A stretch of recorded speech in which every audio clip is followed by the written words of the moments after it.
예, 오늘 우리 말씀 미가서 3장 말씀을 함께 보겠습니다. 미가서 3장입니다.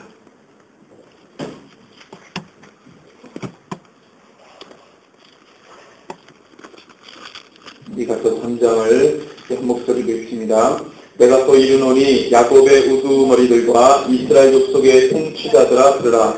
정의를 아는 것이 너희의 본분이 아니냐. 너희가 선을 미워하고 악을 기뻐하여 내 백성의 가죽을 벗기고 그 뼈에서 살을 뜯어 그들의 살을 먹으며 그 가죽을 벗기며 그 뼈를 꺾어 다지기를 냄비와 솥 가운데에 담을 고기처럼 하는도다. 그때 그들이 여호와께 부르짖을지라도 응답하지 아니하시고 그들의 행위가 악했던 만큼 그들 앞에 얼굴을 가리시리라. 내 백성을 유혹하는 선지자들을 이에 울 것이 있으면 평강을 외치나 그 입에 무엇을 채워주지 아니하는 자에게는 전쟁을 준비하는도다. 이런 선지자에 대하여 여호와께서 이르시되 그러므로 너희가 밤을 만나리니 이상을 보지 못할 것이요 어둠을 만나리니 점치지 못하리라 하셨나니 이 선지자 위에는 해가 져서 낮이 캄캄할 것이라. 선견자가 부끄러워하며 술객이 수치를 당하여 다 입술을 가릴 것은 하나님이 응답하지 아니하심이거니와 오직 나는 여호와의 영으로 말미암아 능력과 정의와 용기로 충만해져서 야곱의 허물과 이스라엘의 죄를 그들에게 보이리라. 야곱 족속의 우두머리들과 이스라엘 족속의 통치자들 곧 정의를 미워하고 정직한 것을 굽게 하는 자들아 원하노니 이 말을 들을지어다. 시온을 피로 예루살렘을 죄악으로 건축하는도다. 그들의 우두머리들은 뇌물을 위하여 재판하며 그들의 제사장은 삭슬 위하여 교훈하며 그들의 선지자는 돈을 위하여 점을 치면서도 여호와를 의뢰하여 이르기를 여호와께서 우리 중에 계시지 아니하냐 재앙이 우리에게 임하지 아니하리라 하는도다. 이러므로 너희로 말미암아 시온은 갈아엎은 밭이 되고 예루살렘은 무더기가 되고 성전에 사는 숲풀에 높은 곳이 되리라. 아멘. 네, 오늘 우리 소위원연구 30번째 시간입니다. 시대복음이라는 제목을 가지고 우리 말씀 함께 나누겠습니다. 제가 며칠 전에 뉴스 하나를 접했는데요. 기독교 관련해서 영국 정부가 영국 교회가 아니고 영국 정부가 조사를 수년 동안 했다고 하는데 그 조사는 이제 예수님의 족보에 관련된 연구를 또 조사를 수년 동안 이제 했습니다. 그래서 신학자들과 보고학자들과 여러 이제 성경학자들, 기독교계 이제 전문가들을 데리고 또 이제 인류학자 곳곳의 여러 전문가들을 데리고 연구를 한 결과 예수님은 십자가에 달려 죽지 않으시고 막달라 마리아와 함께 도주하여서 그 당시에 이제 유럽 골이라고 하는 지방에 이제 도피를 해가지고 거기서 이제 예수님의 가문이 이어져서 지금까지 예수의 후손들이 유럽 곳곳에 살고 있다.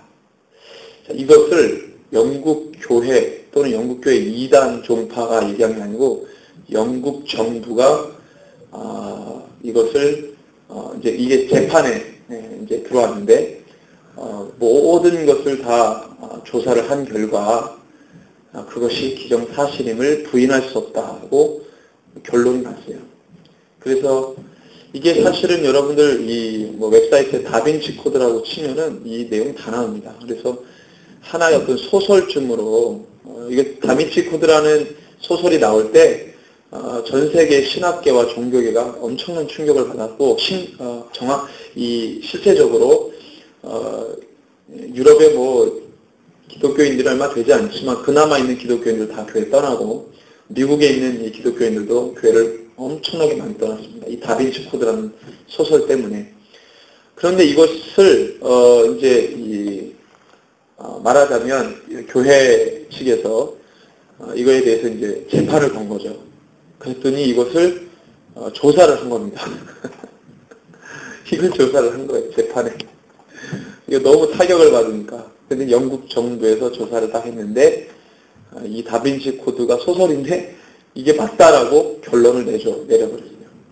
그래서 이게 증언자가 필요할 거 아닙니까? 예수의 후손 증언자가 나왔어요. 그래서 증인을 서가지고 다 나는 예수의 후손이다. 족보까지 다 있어요. 그걸 다 증거 자료를 제출하고 그 혈통 조사도 다 했는데 나온 거예요. 자, 그래서 이 충격에 빠졌죠. 아주 큰 충격에 빠졌죠. 교회가 아니고 영국 국가가 국가의 이름으로 이것을 공표한 거예요. 그래서 영국에 그나마 남아있는 소수의 복음주의 교회들이 큰 충격과 그 다음에 이제 큰 기도거리가 이제 생기게 된 거죠. 저는 이렇게 보면서 그거보다도 더한 일들이 앞으로 진행이 더 될 텐데 이제는 성큼성큼 우리가 기존에 맞다고 생각해 왔던 그 모든 내용들이 다 뒤집어져 가지고 이제는 전면 부인하게 되는 이제 일들이 일어날 것이다. 마치 창세기에 너가 이 동산 나무에 있는 중앙에 그 선악을 알게 하는 나무의 실과를 먹으면 정령 죽으리라 그랬는데 사단은 그렇지 않다라고 전면 부인한 것과 똑같은 거죠. 우리가 성경을 통해 알고 왔던 모든 사실들을 전면 부인하는 이런 일들이 이제 있어지게 됩니다. 그래서 제가 그 관련 자료를 좀 읽어봤어요. 읽어봤더니 굉장히 인본주의적으로 역사를 봤습니다. 해석을 했어요. 그래서 예수님이 십자가에 달리지 않았고 예수님의 추종자들, 그 당시 예수님의 추종자들이 예수님을 급히 대피시켰다는 거예요. 막달라 마리아와 함께 거기에 이제 아리마대 유세 이런 사람들 추종자들이 그다음에 나사로 죽었다 살아난 나사로 이런 어떤 이 추종자들이 예수님의 12제자와 함께 이제 급히 대피를 한 거죠. 그래서 사실은 이제 이것이 어떻게 그럴 수 있었냐면 빌라도 총독이 예수님의 제자들로부터 돈을 받아가지고 매수를 당했다는 것이죠. 그래서 유대 종교 지도자들의 눈을 피해서 빌라도 비호 아래 로마 군병들의 보호를 받으며 예수님이 급히 탈출을 했다는 것입니다. 그래서 이것이 참 이게 다른 나라의 이야기가 아니고 지금 얼마든지 이것이 이제 우리 한국 교회에도 이것이 알려지기만 하면 큰 타격을 입게 될 것입니다. 왜냐하면 쌍수를 들고 이런 메시지를 환영하는 그 그룹들이 있기 때문에 자유주의 신학자들은 벌써부터 이미 예수님의 십자가 사건에 대해서 부인하려고 하고 인본주의적으로 해석을 하려고 하기 때문에 쌍수를 들고 환영하죠. 또 국가가 인정한 것이기 때문에 영국 성공회, 우리나라 성공에 들어와 있죠. 예, 그들의 입장이 어떻게 달라질지 모르겠어요. 영국 국교가 성공입니다. 성공이. 영국 국교가. 그래서 이제 그런 부분들이 어떻게 달라질지 참으로 걱정이 아닐 수 없습니다. 안 그래도 이 복음에 대한 메시지가 시대와 많이 충돌을 해서 어떻게 우리가 이 복음의 메시지를 지키고 수호하느냐, 어떻게 이 복음의 메시지를 우리는 지키는 것뿐만 아니라 이렇게 반대자들로부터 이것을 변론하는 것뿐만 아니라 이 복음대로 살아야 되는데 복음대로 살기는커녕 다른 사람들이 우리의 삶을 비방하고 이 기독교에 대해서 욕을 하는데 살기는커녕 이것을 변론하는 데에도 힘이 없다는 것입니다. 예수의 복음에 대해서 변론하는 것조차도 힘이 없으니 그것대로 산다는 것은 말도 되지 않는 것이죠. 그런 시대가 되어버렸습니다. 그래서 저와 여러분들 오늘 시대복음이라는 이 주제, 아주 무거운 주제인데 이 무거운 주제를 또 우리가 또 잘 소화를 해서 또 한번 결단하는 시간이 있으면 좋겠습니다. 우리가 미가 선지자에 대해서 계속 보고 있는데 미가와 함께 활동한 선지자라고 한다면 남유다에서 이사야, 북이스라엘은 호세아 이렇게 제가 말씀을 드렸습니다. 특별히 오늘 미가 이 메시지는요, 이 거짓 선지자들, 백성들을 미혹했던 올바른 길로 가지 못하게 했던 영적 지도자들에 대한 신랄한 비판이 있습니다. 그래서 이제 북이스라엘이 이제 멸망의 과정 가운데 들어갔는데 그것을 바라보면서 남유다에게도 미가 군자를 통해서 메시지를 주셨죠. 너희들 정신 차려야 된다. 그래서 그러면 남유다가 어떤 면에 정신 차려야 되느냐? 바로 이 영적 지도자들이라고 말하는 선지자들, 이들의 모습이 하나님께 정말 받으실 수 없는 그런 어떤 행태의 종교 지도자들이었습니다. 그래서 이들에 대해서 이야기할 때 5절 말씀에서 마지막 절까지 보면 아주 신랄하게 그들의 이 태도와 모습에 대해서 아주 신랄하게 비판하고 있습니다. 그렇다면 미가와 동시대에 살겠던 이사야라든가 호세아는 하나님께서 이런 말씀을 주셨겠습니까? 안 주셨겠습니까? 이 메시지를 주셨습니다. 종교 지도자들에 대한 메시지를 주셨어요. 특별히 시간상으로 보면은 거의 정확하게 미가와 함께 살겠던 시대가 거의 정확한 사람이 호세아입니다. 호세아. 그 다음에 10년 후에 이사야가 사역을 해요. 예. 그러면 북이스라엘에 지금 누가? 호세아가 사역을 하고 있는 것입니다. 그럼 호세아 메시지를 보면 호세아는 하나님께서 어떤 형태로의 이 종교 지도자들의 메시지를 주셨냐? 그게 호세아 5장 말씀에 나옵니다. 호세아 5장 말씀 한번 보죠.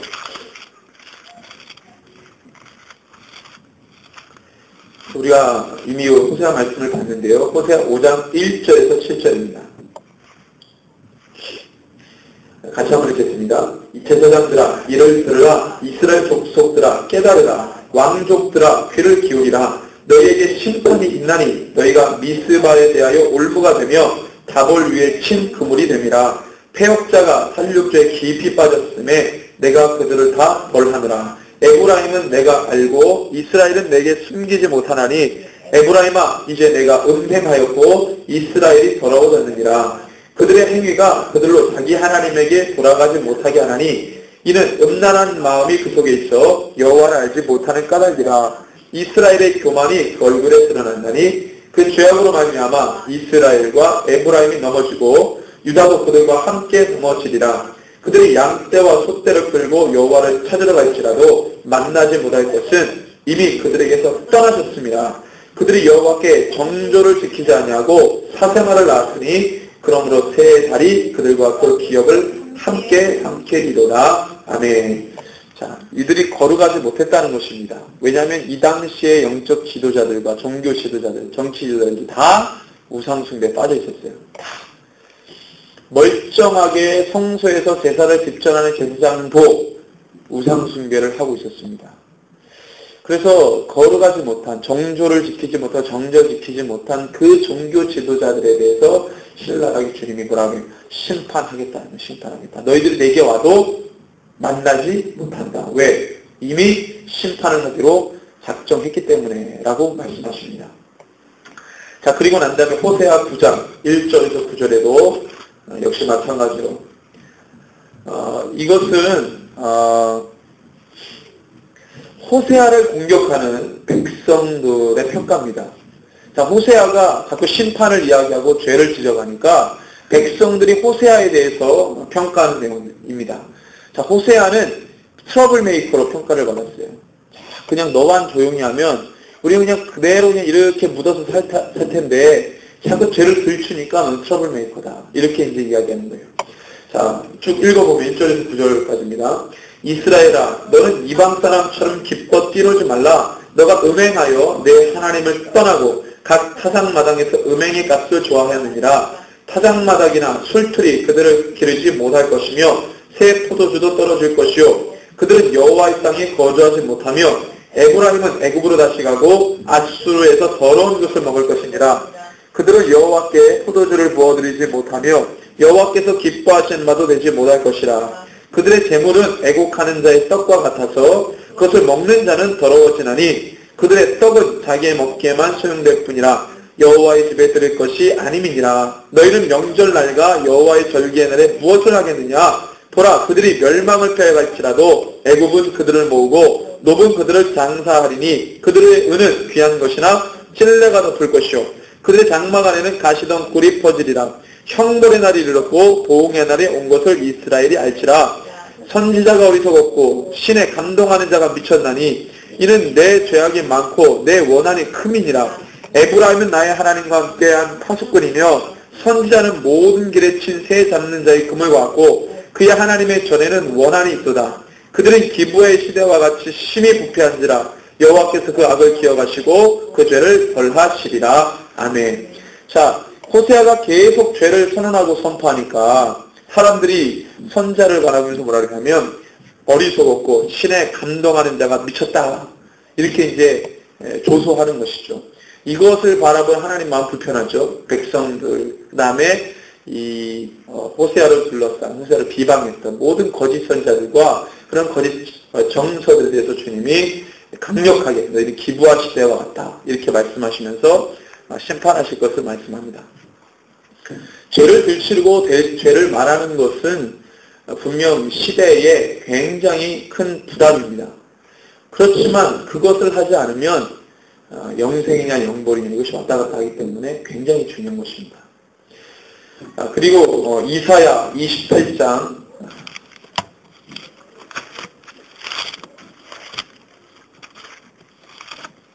이사야 28장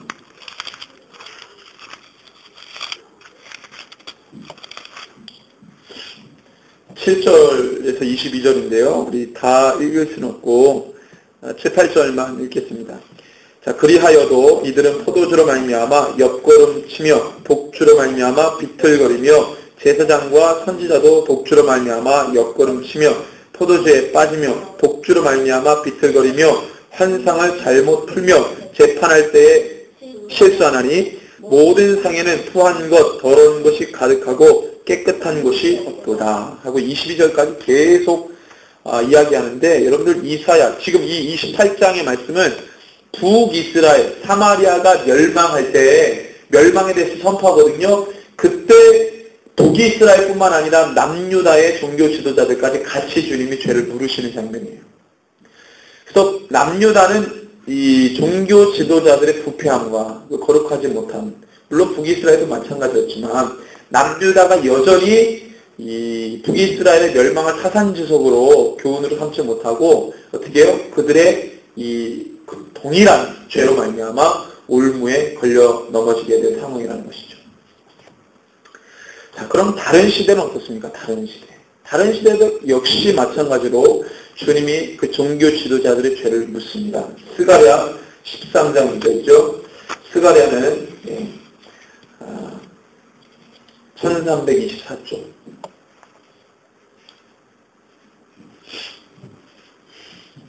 스가랴 13장 2절 같이 읽습니다. 만군의 여호와가 말하노라. 그날에 내가 우상의 이름을 이 땅에서 끊어서 기억도 되지 못하게 할 것이며 거짓 선지자와 더러운 귀신을 이 땅에서 떠나게 할 것이니라. 자, 그 다음에 4절을 말씀드릴게요. 4절 시작. 그날에 선자들이 예언할 때 그 환상을 갖기 불허할 것이며 사람을 속이려고 털옷도 입지 아니할 것이며 말하기를 나는 선자가 아니요 나는 농부라. 내가 어려서부터 사람의 종이 예언을 할 것이요 어떤 사람이 그에게 묻기를 내 두 팔 사이에 있는 상처는 어찌 됨이냐 하면 대답하기를 이는 나의 친구의 집에서 받은 상처라 합니다. 자, 그래서 이 거짓 선지자들이 대거 일어나면서 정말로 하나님께서 이 백성들을 죄에서 돌이키도록 하기 위해 선지자들을 보내는 것인데, 그들을 죄에서 돌이키지 못하도록 막는 아주 이 가증한 이 부류들이 바로 이 거짓 선지자들이었습니다. 거짓 선지자들. 주님께 돌아와 죄를 회복하고 돌아와야 될 텐데 그것을 방해하고 하나님의 그 엄청난 사역, 이 성령의 사역이라고 말할 수 있는 하나님의 이 주도적 사역에 이것을 반대하고 하나님의 뜻과 정반대로 가고 하나님이 주시지 않는 메시지와 환상과 그 뜻들을 마치 주님이 주신 것처럼 이야기하면서 백성들을 죄에서 그냥 그대로 남겨두게 만들고 주님께로 돌아오지 못하게 만드는 그 거짓 선지자들, 이들이 정말로 모든 시대에 계속 그들이 있어 왔다는 것입니다. 하나님이 이 거짓 선지자들을 가만히 둘 수가 없는 거예요. 이들 때문에 백성들이 주께로 돌아오지 못합니다. 이들 때문에. 그리고 오늘 미가서 선지자까지죠. 계속해서 이 미가서 선지자, 오늘 미가서도 3장에 보면은 내 백성을 유혹하는 선지자들은 그리고 5절에 말씀합니다. 내 백성을 유혹하는 선지자들, 올무에 빠뜨리고 미혹하는 선지자들. 여러분들 이 구약의 삼중직이 있죠. 왕, 제사장, 선지자. 왕, 제사장 같은 경우는 지금 제사장이 없잖아요. 제사장의 완결판은 누굽니까? 바로 예수 그리스도예요. 예수 그리스도. 그죠? 왕의 완결판은 또 누굽니까? 정말 예수 그리스도죠. 자, 그럼 선지자의 완결판은 누굽니까? 선지자의 완결판. 자, 왕 제사장은 이제 이 예수님이 보여주신 게 전부예요. 근데 선지자는 아직도 시대마다 선지자는 계속 있어 왔습니다. 심지어 예수님이 승천하시고 이후에도 선지자가 바울 사전에 보면 나와요. 이 은사 직분증 얘기할 때 선지자가 나오거든요. 그리고 뭐예요? 사도들도 나오고. 그러니까 예수님이 12사도만 사도가 아니고 주님의 말씀 맡은 자들 계속 사도라고 누가 얘기했냐면 바울이 얘기했어요.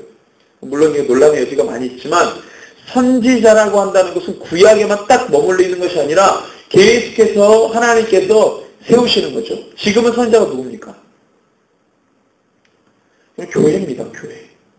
교회는 제사장은 아니죠. 왜 아닙니까? 예수님이 길을 다 열어놨으니까 제사장 기능은 그거거든요.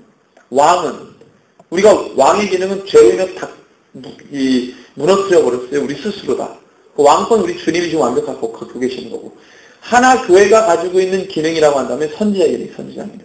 물론 우리가 삼중직, 이 기름 부으심을 통해 삼중직을 다 교회에다가 위임했다고 하나 지금 사실은 가장 교회에 두드러진 기능은 바로 선지자 기능입니다. 선지자는 뭡니까? 죄를 어려운 시대에 심판이 임박한 그 시대에 죄를 선언하고 선포하는 기능, 이것은 계속 그 시대마다 있어 왔어요.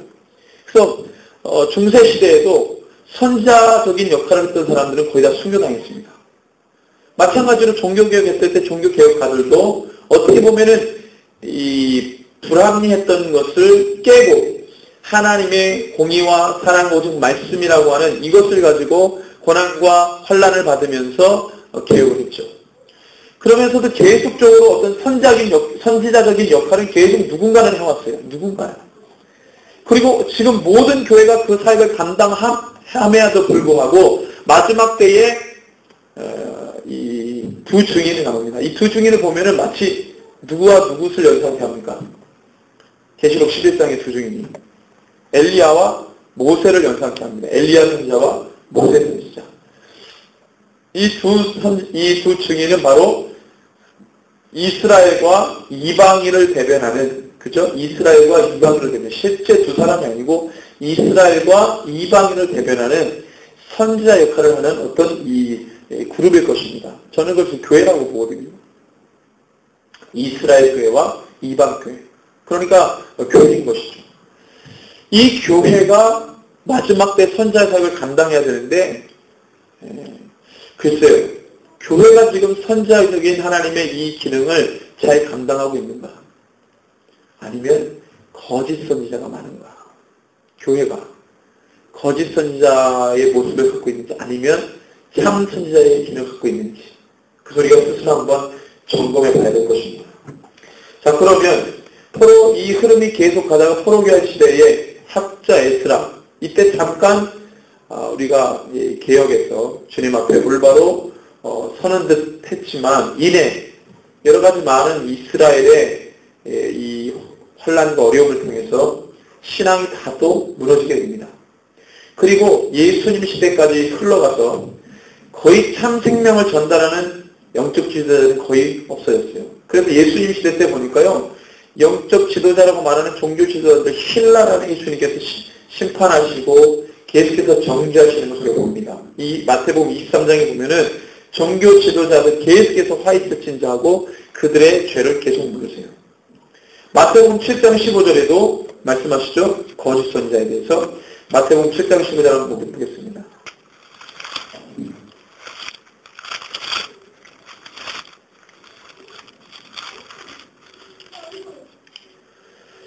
자, 거짓 선지자들을 삼가라. 양의 옷을 입고 너에게 나오나 속에는 노약질하는 일이다. 그랬습니다. 여러분들, 예수님 당시 때 선지자가 있었어요? 없었어요? 있었으니까 거짓 선지자가 많은 겁니다. 거짓 선지자적인 기능을 하는 자도 있다는 거예요. 예수님 승천 이후에도 있었어요. 선지자, 저 사람은 기름 부음 받아 선지자. 구약에서처럼 그렇게 어떤 문서로서는 없었지만 적어도 모든 사람이 볼 때 저 사람은 선지자적인 역할을 하는 사람이야. 우리가 대표적으로 아는 사람이 세례요한 아닙니까? 세례요한이 선지자적인 역할을 했잖아요. 엘리야의 모습을 갖고 있었던 세례요한, 광야에서 외치는 자의 소리로 선지자 기능을 했던 사람, 그 사람이 세례요한이었습니다. 그래서 예수님은 적어도 이 구약의 선지자 기능을 하되 정말로 이 거짓 선지자의 기능을 했던 자들을 주님께서 계속 이 죄를 부르셨어요. 마태복음 15장 14절 말씀해 봅시다. 그들을 또 어떻게 표현하냐면 마태복음 15장 14절 그냥 두라. 그들은 맹인이 되어 맹인을 인도하는 자로다. 만일 맹인이 맹인을 인도하면 둘이 다 구덩이에 빠지리라 그랬습니다. 예수님 때 이 거짓 선지자 맹인으로 표현합니다. 맹인이 맹인을 인도하면 구덩이에 빠지니까 눈을 떠야 된다 그랬어요. 마태복음 24장에도 물론 예수님이 거짓 선지자에 대한 말씀하셨습니다. 마태복음 24장에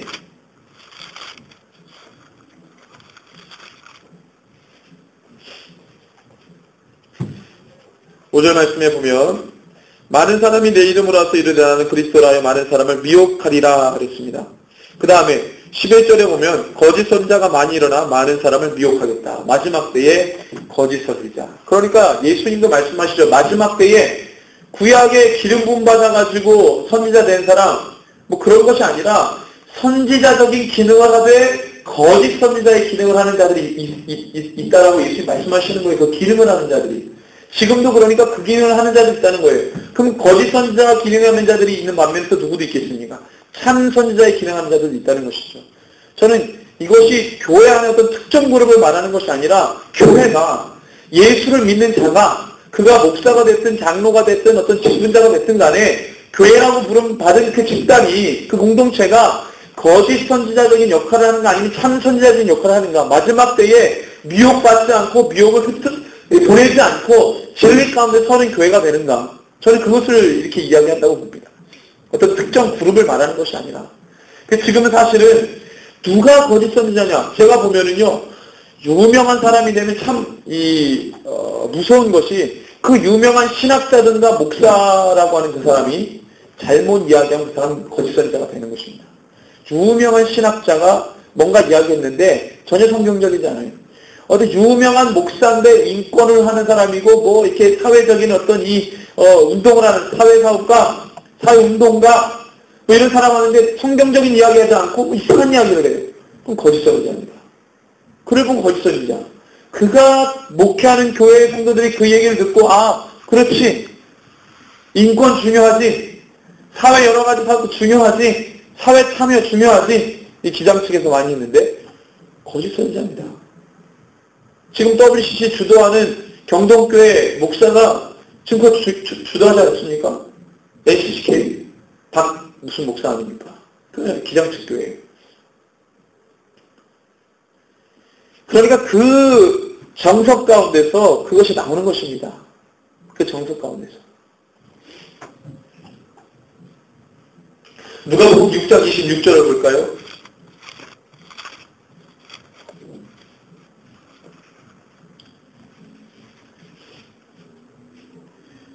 모든 사람이 너희를 칭찬하면 화가 있도다.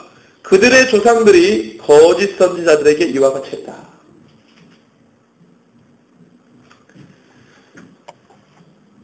자, 여러분들 예수님이 이야기하실 때 우리 예수님이 시공간을 초월하시는 메시지 자체가 힘이 있는데 구약에 있었던 모든 여러 가지 죄악의 전문서들이 마지막도 반드시 재현될 것이다. 반드시. 그래서 우리는 예수님이 하신 말씀 가운데 특별히 구약의 어떤 시점과 어떤 사건을 가지고 이야기했다.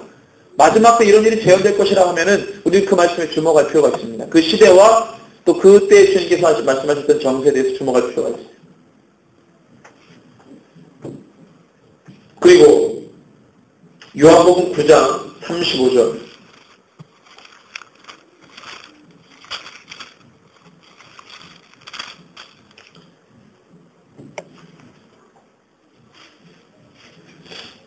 41절까지.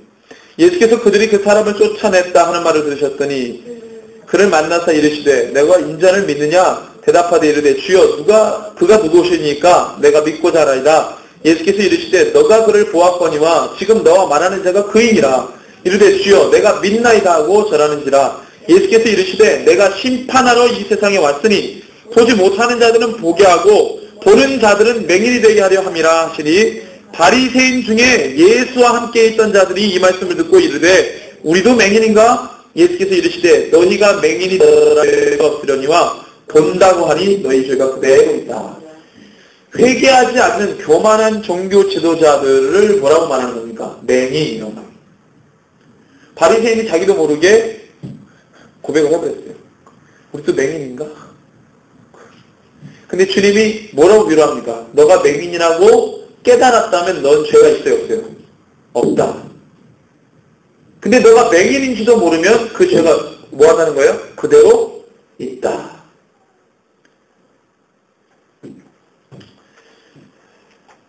예수님께서 종교 지도자들, 영적 리더십들에 대해서 평가할 때 사용됐던 거짓 선자라는 표현이라든가 맹인이라는 표현이라든가 몇 가지 표현들이 있습니다. 자, 그러면 예수님 당시 이후에 사도행전 13장 6절에 보니까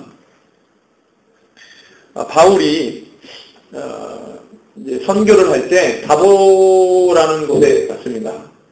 거기서 누굴 만납니까?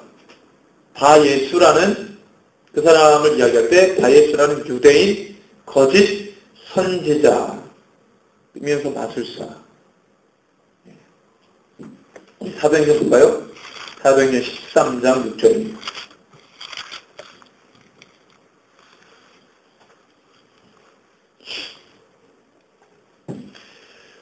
같이 한번 읽습니다. 온 섬의 가운데로 지나서 바보에 이르러 바예수라는 유대인 거짓 선지자인 마술사를 만나니 이 사람을 어떻게 평가한다고요?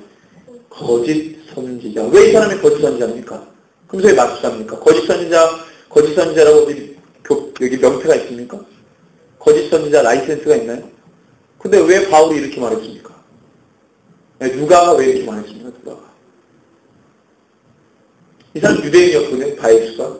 근데 이 누가가 봤을 때 이 사람을 거짓 선지자로 소개를 한 것은 이제 나중에 이제 기록을 했을 거잖아요, 사역에 대해서. 이 사람이 이 구브로섬에서 이 총독 옆에서 종교 지도자로 이 고문 역할을 했던 사람인데, 이 유대인이면서 마술사라고 한 거 보면은 제가 볼 때는 이 바울 유대주의 어떤 신비주의적인 요소를 가졌던 이 어떤 사람이었던 것 같아요. 마술사라고 표현한 것이 보면은. 그래서 이제 조심스럽게 얘기하기는 유대의 신비주의 집단인 카발라. 이 카발라의 역사가 굉장히 오래되어 있습니다. 이 유대교 안에 신비주의적인 성격을 띤 공동체가 카발라인데, 아마도 그런 어떤 그 집단에 속해 있었던 사람인지는 모르겠어요. 이 사람의 정치적인 권력자가 다 이렇게 붙어 있었거든요. 어쨌든 간에 이 사람을 거짓 선지자라고 말합니다. 그러니까 이 사람이 그 섬에서 어떤 선지자 형태를 하되, 이게 복음에 선 사람이 아니라 완전히 이 귀신의 영에 쓰여가지고 뭔가를 하는 사람이에요. 그래서 누가가 이 사람에 대해 소개할 때 거짓 선지자라고 하는 거짓 선지자. 아니면 그냥 마술사, 아니면 뭐 뜨내기, 아니면 뭐 다른 어떤 소개를 했겠지, 뒤에다가 선자라는 이름을 붙이지 않았겠죠. 거짓 선지자. 사람들을 미혹해하는 사람입니다. 사람들. 하나님의 이름을 가지고 미혹했던 사람들.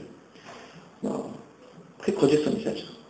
예수 외에 다른 요소들을 가지고 사람들을 미혹하는 자, 거짓 선지자입니다. 교회가 복음을 가지고 뭔가를 하는 게 아니라 복음 외적인 요소들을 가지고 장난치면서 뭔가를 보여주고 전달하려고 한다는 건 거짓 선지자입니다.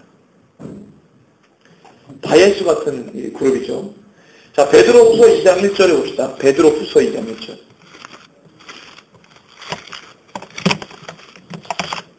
히브리서, 야고보서, 베드로, 전후서 2장 1절. 자, 이거는 이제 이 베드로가 썼다는 기록물인데, 자, 베드로가 사역을 하고 했을 때가 예수님 승천 이후죠. 예수님 승천 이후니까 2장 1절을 같이 읽습니다. 그러나 백성 가운데 또한 거짓 선자들이 일어났었나니 이와 같이 너희 중에도 거짓 선생들이 있으리라. 그들은 멸망하게 할 이단을 가만히 끌어들여 자기들을 사신 줄을 부인하고 임박한 멸망을 스스로 취하는 자들이다. 자, 베드로가 뭐라고 표현하죠? 거짓 선지자들. 거짓 선지자들. 예수님 승천 이후의 사역인데 구약에 있는 선지자들 이야기하죠? 그럼 거짓 선지자들 무슨 라이센스 있나요? 근데 왜 거짓 선지자들이라고 말하죠? 선지자적인 요소를 하되 이들이 바른 진리를 말하지 않는 자들을 말하는 것이죠. 거짓 선지자. 지금도 그래서 거짓 선지자라는 말을 표현할 수 있습니까? 없습니까? 있죠. 가능합니다. 어떤 사람들이 거짓 선지하겠습니까? 라이센스 있나요? 어디 거짓 선지자도 집단 있나요? 양성소가 있나요? 아니에요. 바른 진리를 말하지 않는 자들은 다 거짓 선지자예요. 고린도 후서나 갈라디아에서 말하는 다른 복음, 다른 예수를 전하는 자, 다른 교리를 말하는 자, 다 거짓 선지자입니다. 뭐 다른 저기가 아니에요. 거짓 선지자예요. WCC 외쳤던 사람 다 거짓 선지자들이에요. 그 교회도 다 거짓 선지자 집단입니다. 회개해야 돼요. 이번에 동성애 관련해서 신촌의 아름다운 교회인가요? 그 목사님이 설교하는 거를 제가 카스로 봤습니다. 얼마나 울면서 막 설교합니다. 돌아오라고. 동성애자들 돌아오라고. 근데 그런 설교도 못하면서 웃으면서 기장청 목사 있잖아요. 제가 보여드렸죠, 주일날. 동성애자들 옹호한다고 거기서 웃으면서 멋쩍은 모습으로 이렇게 지지편에 서가지고 이 사람들에게는 메시지도 없어요. 하나님에 대한 사랑도 없어요. 그냥 그들이 주님 다 품으신다 이 메시지 하나 가지고 거기에 그 사람의 표정 속에 하나님에 대한 애끓는 마음이라든지 주님의 사랑을 더 못 느낍니다. 근데 우리 동성애자들 돌아오라고 그렇게 울면서 전하시는 그 목사님, 회개를 선포하고 죄를 선언하면서 주님의 사랑을 함께 이야기합니다. 거짓 선자가 누굽니까? 전자의 경우죠, 전자.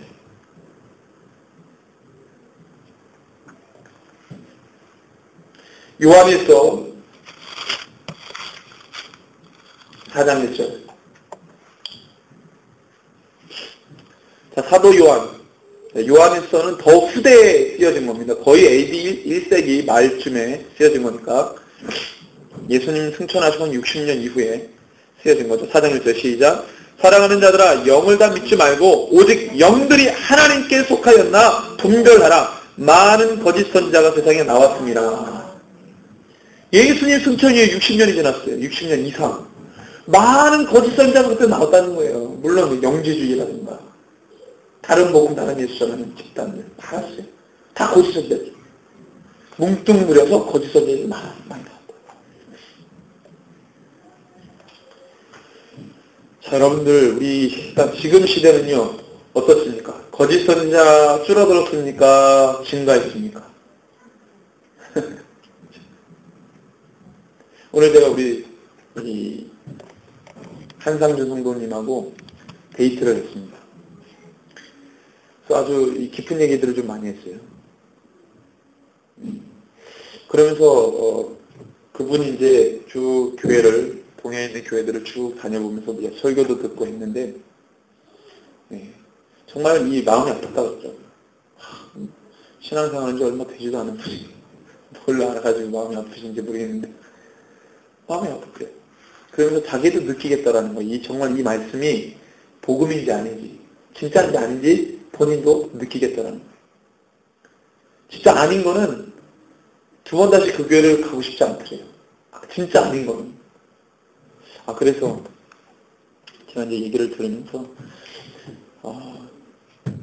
이 말씀을 맡은 자들에게 정말로 중요한 것은 정말로 신앙이 연수가 깊지 않은 자들도 이제는 정말 잘 들어가지고 복음인지 아닌지 진리인지 아닌지 살짝 느낄 정도라면 정말로 말씀 맡은 자가 잘 전해야 되겠다. 근데 이것도 못 느끼면 문제가 있겠지만 이것도 못 느끼냐. 마지막 때에 거짓 선지자가 참 선지자보다 더 많습니다. 그 속에서 우리가 진리의 말씀을 찾아내는 것, 거의 구하는 수준으로. 그냥 옛날에는 가다가 들으면 다 진리고 복음이었는데 지금은 진리와 복음을 구하러 다녀야 합니다. 물이 많이 쓸물이 없는 이 홍수가 날 때 정작 마실 물을 찾아다니잖아요. 지금은 말씀의 홍수 시대라고 하기 때문에 가만히 있으면 진리의 말씀이 내 입으로 들어오는 게 아니라 찾아다녀야 된다는 것이죠. 그래서 간혹 저는 사마리아 여인, 우물가의 그 사마리아 여인, 그런 주님이 사마리아 땅을 찾아가신 거거든요. 다행히도 그 여인이 아무도 사람이 지나다니는 시간이 아닌데 우물에 물 들어갔다가 주님을 만납니다. 그 시간에는 사람들이 다니지 않는 시간인데도 제가 볼 땐 예수님이 일부러 가신 것 같아요. 그래서 그 여인과 대화를 나눕니다. 거기서는 예수님이 찾아가셨단 말이죠. 지금은 주님이 찾아오십니까? 우리가 찾아다녀야 됩니까? 예? 아니송하시죠? 지금은 주님이 물론 우리를 찾아오시지만 어떠한 사람에게 찾아오시냐면 갈급한 사람에게 찾아옵니다. 무관심한 사람에게 찾아오지 않아요. 심령이 가난한 자에게 찾아오는 것입니다. 여러분들 사마리아 여인이 물을 찾으러 왔잖아요. 물을 찾으러 왔다가 영생수를 만났습니다. 지금 사람들 물 찾으러 다니지 않아요. 관심 없어요. 마른 대로 그냥 내버려 두고 죽게 만듭니다. 자기 자신. 죽는지도 몰라요. 알면 찾아다니겠죠. 알면 지푸라기를 잡고 싶은 심정으로 뭔가 찾아다니겠죠. 지금은 그렇지도 않습니다. 성도님이 영업을 하다 보니까 정말 어려운 사람들이 많대요. 찾아보니까. 몸 아픈 사람, 이런 가정사. 너무 많다는 거예요. 그런데 그 사람들이 뭔가를 잡고 싶은 심정에 지푸라기 잡고 싶은 심정으로 사마리아 여인처럼 뭔가를 찾으러 다니냐? 그렇지 않다는 거예요. 그냥 그 인생에 푹석 주저앉아가지고 아무것도 안 하고 그냥 다람쥐 쳇바퀴 돌듯 그냥 그렇게 산다는 것입니다. 어디서 우리가 대화를 하다가 제 마음이 공허해요. 뭔가를 붙잡고 싶어요라고 이야기를 딱 대화 중에 들으면 전도 대상자죠. 이 사람 하나님을 붙였다. 그럼 대화를 해가지고 막 얘기합니다. 근데 대화를 해도 뭔가 이 사람이 막 문제가 있는 게 느껴지는데 이 사람은 그 문제라고 생각 안 하고 그냥 계속 대화를 하면서 답답해요. 심령이 제가 볼 땐 가난한데 본인이 못 느끼고 그냥 그런 패턴으로 살아가는 그런 사람들 얼마나 가슴 아픈지 모릅니다. 사마리아 여인처럼 정말 가슴이 정말로 낮아져서 심령이 낮아져서 뭔가를 찾으려고 하는 그런 필요가 있어야 되는데 그런 게 없어요. 그냥 자기 잘난 맛에 그냥 쭉 살아가는 거예요. 얼마나 안타까운지 몰라요. 그런 사람을 좀 우리 라합과 같은 경우 있죠. 바로 그런 사람이 라합입니다. 라합. 그 여인이 그 심판에 전원이 감도는 그 상황에서 지푸라기 잡는 심정으로 행동하잖아요. 그런 영혼이 있다니까요. 찾아보면. 근데 대부분 사람들이 그냥 이렇게 살다가 말지 뭐 이러고 무관심한 채로 살아갑니다. 그래서 우리는 많은 사람들을 다 할 수 없어요. 정말 우리 기도하면서 하나님 그 중에 갈급한 심령, 뭔가 지푸라기라도 잡고 싶은 심정의 영혼들을 붙여주시고 만나게 해달라고. 그래서 그 영혼들을 만나면 주저하지 말고 낚아채야 된다는 거예요. 자꾸 다음에 이러면 안 돼요. 낚아채야 되는 거예요. 그 사람들에게는 다음이라는 것이 입버릇처럼 습관처럼 나오는 것이기 때문에. 제가 오늘 계시록 말씀을 봅니다. 2장, 3장에 나와 있는 교회들. 2장 12절에는 버가모 교회에 나옵니다. 그 버가모 교회도 거짓 선지자 때문에 교회가 폭삭 망해버렸어요. 누구였습니까? 발람의 교훈과 니골라당의 교훈을 따르는 자 다 거짓 선지자들이죠. 2장 18절 이후에 나와 있던 두아디라 교회. 여기도 거짓 선지자 때문에 교회가 뭐 엄청나게 풍지박산 났습니다. 누굽니까? 이세벨을 용납한 거짓 선지자들. 용납하게 했던 거짓 선지자들. 3장 1절 이후에 사대교회도 마찬가지죠. 거짓 선지자. 사대교회. 뭡니까? 살았다는 이름을 가졌으나 실상은 죽은 자다. 이게 마가복음 7장 6절에 보면 비슷한 표현이 나옵니다. 한번 찾아볼까요? 살았다는 이름을 가졌으나 실상 죽은 자라. 이거 구체적으로 말하면 마가복음 7장 6절 같이 한번 읽습니다. 마가복음 7장 6절.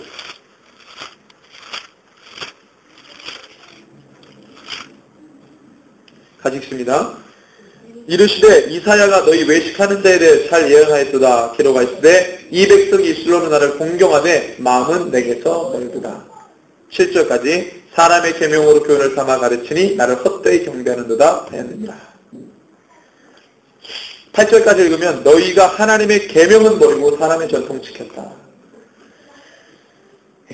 그래서 이것이 바로 사람의 전통, 말씀을 계속 해석해가지고 뭔가 시스템 만들고 막 법을 만들고 하니까 정작 이 율법에 담겨있는 하나님의 뜻과 마음은 전혀 알아채지 못하고 법, 말씀 율법을 해석한 법을 계속 만들어내면서 거기에 자기 자신을 막 집어넣는 거예요.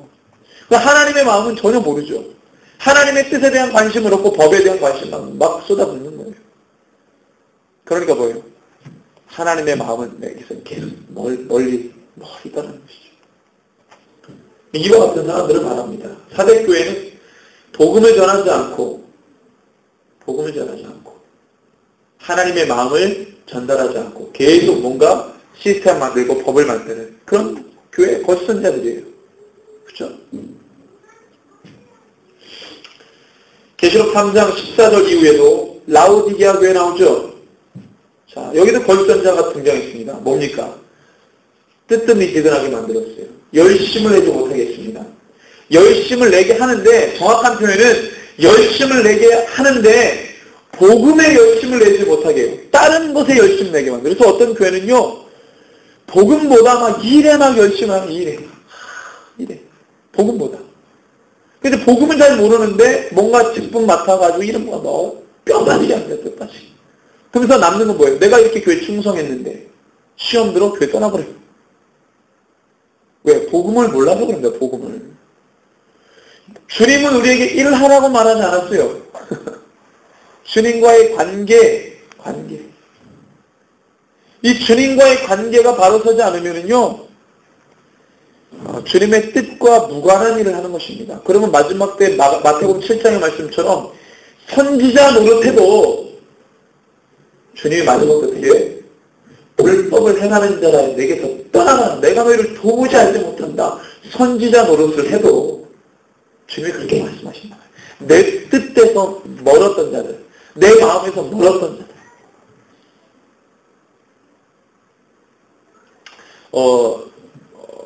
어저께인가요? 우리 선교사님 어저께 우리 선교사님 갑자기 이제 오셨어요. 두 분 오셨는데 우리 강릉에 우리 권사님 그 따님 돌아가셨던 분, 우리 타지키스탄 이제 나가시려고 하는 선교사님 두 분인데, 딸이 태어난 지 5개월 됐어요. 와가지고 자기네들을 파송해주겠다고 했던 서울의 큰 교회가 이제 끊어버렸어요. 지원을. 그래서 이제 거기서 파송을 못 받고 계속 힘들게 이제 기도를 하다가 또 이제 누가 이렇게 연결해줘가지고 이제 겨우 간신히 됐는데, 그 시점에 우리가 이제 연락을 해서 후원을 하겠다고 이제 한 거죠. 후원한 지 한 2번 됐죠. 시작했는데 2회 했는데 너무 감사하다고 얘기하는 거예요. 너무 감사하다. 그 우리는 뭐 많이 못 해드려서 이제 너무 죄송하고 송구스럽기도 하고 그렇지만 성경 기회를 주셔서 감사하다고 했습니다. 근데 정말로 하나님이 마지막 때 무엇에 주목하는 교회를 쓰실까 그런 생각을 해봤습니다. 교회가 어렵기 때문에 이걸 다 끊어. 우리 아는 우리 세계성교사협정에 속해 있는 지역에 있는 교회들도 큰 교회인데 교회가 어려워지게 돼가지고 한 10군데 선교사님들 지원 다 끊어버렸어요. 끊으면 교회 형태는 다 끊어버렸는데 그 당사자 선교사님들 난리 납니다. 끊기면. 정말 어려워지는 거예요. 그거 정말 그 타지에서 정말 그거는 생명줄이 끊어지는 것 같은 느낌을 들거든요. 우리도 지금 후원을 받는 교회인데 후원 어디서 딱 끊어지면 가슴이 처럼 내리는 거예요. 그런 느낌의 한 10배 정도의 어려움을 겪게 되는 것이 선교사님. 그래서 저는 늘 기도합니다. 하나님, 우리 교회가 불에 넘치는 그 정도는 아니지만 적어도 우리 선교사님들 후원할 수 있고 또 우리 교회도 어딘지 자립할 수 있는 교회가 되게 해달라고. 우리는 자립이 안 됐는데 선교사님들 섬기거든요. 그것이 저는 하나님 앞에 좀 이렇게 자랑할 수 있는 부분이라고 생각을 하고 또 다른 곳에서도 이렇게 이야기할 수 있는 부분이 생각하는데 왜냐하면 지금은 교회들이 거의 이제 흘려보내는 것을 많이 힘들어합니다. 자기 중심적으로 많이 이렇게 바뀌어가고 자기만을 사랑하고 돈을 사랑하기 때문에 마지막 때는 흘려보내는 일이 별로 없습니다. 다 자기 욕심대로 살기 때문에.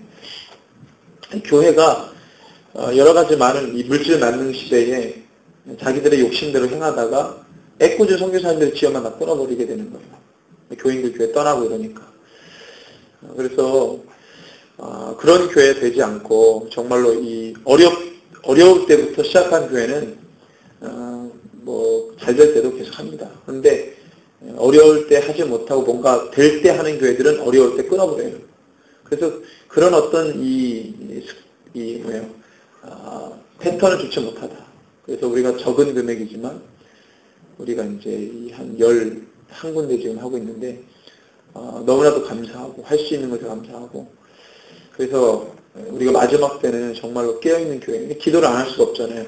우리가 감당하고 있는 또 우리 선교사님들 그 땅을 위해서 계속 기도를 하고 있고 또 이 지역을 위해서도 기도를 하고 있고 영혼들을 위해서 기도하고 있고 그래서 우리가 계속해서 이 마지막 때 주님의 일에 주목하고 주님의 마음에 합한 교회의 이 모습을 갖춘 교회가 되기 위해서는 이것을 우리가 안 할 수가 없는 것입니다. 괜히 뭐 복지나 뭐 이런 거나 그 다음에 뭐 지역 뭐 이거 다 중요하지만 제가 볼 때 지역을 섬기는데 가장 중요한 것은 이 교회가 어느 정도 이렇게 좀 힘을 발휘해서 우리가 특별한 날 또 헌금을 모아가지고 이제 복지기관에서 이렇게 해서 또 이렇게 쓸 수 있는 이런 것도 좀 했으면 좋겠어요.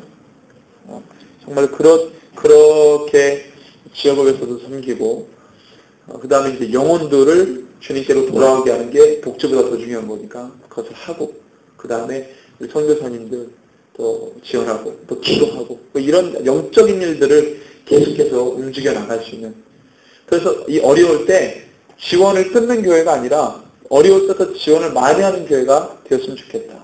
그런 기도를 제가 합니다. 그래서 우리 선교사님 막 너무 감사하다고 하고 그러죠. 그래서 제가 이제 우리 주보를 드리고 기도 제목이 다 써있기 때문에 주보를 드리고 그랬는데 서로서로 기도하는 동역의 관계 또 우리가 그래도 11군데를 하기 때문에 그 11군데 선교사님들과 영적 교류를 계속 하고 있기 때문에 그분들 우리를 위해서 기도하거든요. 그래서 이런 기도의 끈들을 서로서로 놓지 않고 계속해서 이제 해 나갈 수 있으면 좋겠고 제가 오늘 한상윤 성도님하고 얘기를 하다가 성도님이 교회를 걱정하더라고요. 해서 헌금 얘기를 이렇게 하시더라고요.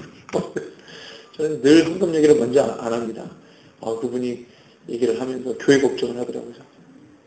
선교 얘기도 하고 그러면서 선교 헌금을 이렇게 쓰시면 안 되냐고. 그래서 그거는 선교 헌금은 목적 헌금이 되면 안 된다. 이제 이런 얘기도 하면서 그러면서 이제 11조 얘기 뭐 이런 얘기를 하면서 11조 헌금 설교, 헌금 가르쳐서 되는 게 아니다. 헌금은 하나님과 올바른 인격적 관계 있는 분들은 하지 말라고 하기 때문에 가장 먼저는 예수님 만나야 된다. 예수님 만나야 그것이 가능한 거죠. 예수님도 안 만났는데 억지로 하라 그러면 억지로 하다가 시험 들면 안 해버리고 자기 감정대로 하는 거니까 그거는 그렇게 되는 것은 하나님도 안 받으시고 그것은 정말로 아니다. 그래서 우리 성도님도 근데 그걸 알아들으시더라고요. 나 참 신기한 게 어디서 막 고개를 끄덕이시면서 아멘해주고 거의 감동을 받으셨어요. 그래서 어떤 분은 감동을 받으면 11조가 중요한 게 아니라 10의 3조도 하고 4조도 한다. 문제는 하나님 못 만나서 그렇다. 인격적으로 못 만나기 때문에 감정적으로 하고 막 의무적으로 하니까 그런 것들이 어떤 분은 헌금을 하는데 삶이 하나님이 원하시는 이 물질의 어떤 이 삶을 못 사는 거죠. 성경적인 물질과 하는 대로 못 사는 거죠. 헌금을 하지만 이게 벨이 되는 거거든요. 그러니까 헌금은 헌금대로 하는데 내 물질의 어떤 이 스타일이 성경적이지 않은 것이죠. 그러니까 이런 건 사실 제가 예전에 청년들이 인천에서 사역할 때도 재정 교육 같은 거 많이 했는데 청년들이니까 했지. 장년들은 막 시험 들거든요. 그런 메시지 하나는. 그래서 가장 중요한 것은 우리가 하나님 중심으로 생각하고 사고하고 주님을 만나기만 한다면 모든 부분에 있어서 우리가 주님이 원하시는 대로 우리가 할 수 있고 또 내 마음이 어디 있는가를 보려면 내가 돈을 어디에 썼는가를 보면 알 수 있고 내가 어디를 가는지 자주 내가 어디를 가는지를 보면 내가 지금 어디로 내 마음이 향해 있는지를 알 수 있다. 그 말씀을 드렸어요. 했더니 굉장히 고개가 막 떨어지는 줄 알았어요. 머리가 하도 고개를 끄덕이시길래 머리가 뚝 빠지는 줄 알았어요.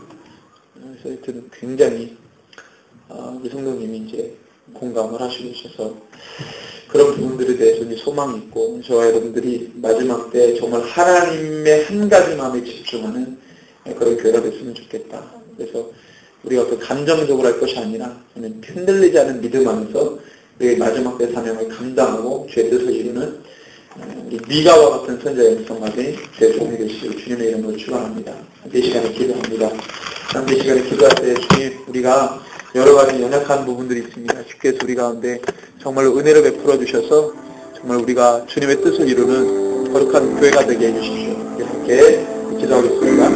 주신 하나님 아버지 우리가 은혜를 많이 주시고 아버지 마지막 때에 거짓 선지자들의 창고라고 주님의 마음에서 멀어지고 여러 가지 교회들이 여러 가지 일들로 인해서 복음에 집중하지 못하고 하나님 주님의 뜻에 집중하지 못하여 나아가는 것을 너무나도 많습니다. 그의 형편에 따라서 아버지 주의 마음을 했다 안 했다 아버지 주여 그런 일이 없게 하여 주십시오. 하나님 아버지 어렵더라도 흘려보내게 하시고 하나님 아버지 더 잘 될 때 감사하며 흘려보내는 일들을 감당하는 하나님 마지막 때의 교회가 되게 하십시오. 하나님 아버지 주님 정말로 아버지 가뭄이 올지라도 우리 하나님 아버지 힘해지지 않고 잎이 하나님 아버지 떨어지지 않은 아버지 청청하며 오히려 더 주님 앞에 아버지 하나님 주님 30, 100, 100배 교회가 되기를 원합니다. 주여 우리의 하나님 심지는 오직 여호와께 우리의 뿌리는 오직 여호와께 우리의 믿음은 오직 예수 그리스도께 하나님 아버지 드림자들이 되게 하여 주십시오. 하나님 아버지 그래서 하나님 아버지 주님 우리가 어떤 상황이든 간에 주님을 바라보며 우리의 모든 삶의 스타일이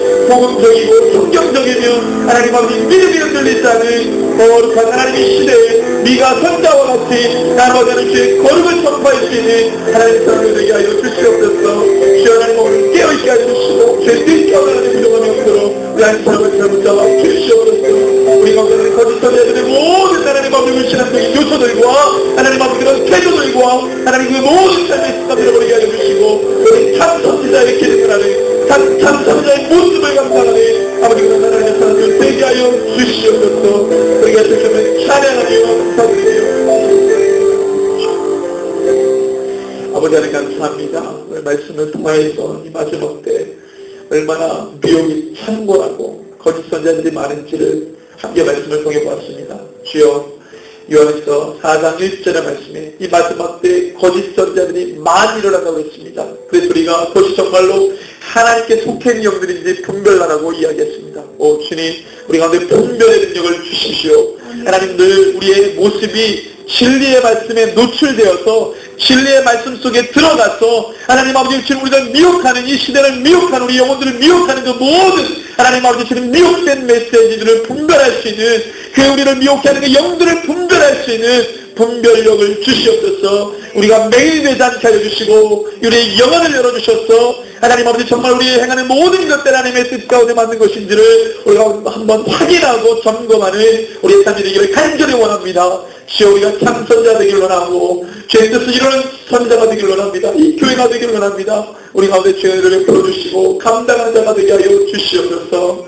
지금은 우리 구주 예수 그리스도의 크신 은혜와 하나님 아버지의 무한하신 사랑과 성령 하나님의 위로 감동 교통 충만 치유 회복케 하시니 이 마지막 때에 미혹되지 아니하고 신뢰의 말씀 가운데 노출되어서 주님 오시는 그날까지 이 마지막 때의 사명 감당하고 주님 오실 길을 또한 우리가 거룩함으로 준비하고 예배하기를 결단하는 우리 새벽교회 모든 예배자들 머리 위에 열방에서 복음 전하시는 우리 선교사님들 가정과 사역 위에 이제부터 영원토록 함께 계실지어다. 아멘.